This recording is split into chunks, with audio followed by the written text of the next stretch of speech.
So the next up is network. And so again, we're probing the audience here. How do you enforce data sovereignty or block unauthorized network access within clusters or outside of clusters?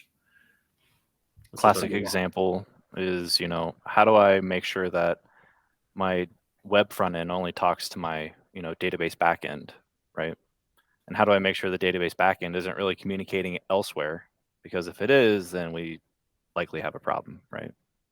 Yeah. So how do we protect those things, right? And how do we ensure that traffic, doesn't leave a certain subnet, for example, right? So if you've got your data sovereignty boundaries set up in IP space, right? It's kind of linked up to your IP schema.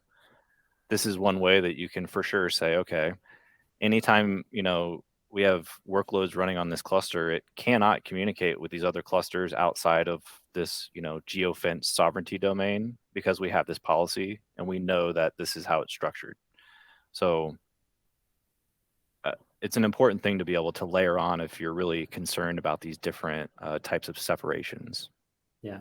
And for all of us that are coming from, the three-tiered app world, this is directly applicable. And particularly for anyone who is either in California, Canada, European Union, data sovereignty is a very real challenge, particularly as it relates to compliance, as well as ultimately performance. We want the customers to have the best experience, whether they're internal customers or even external customer facing.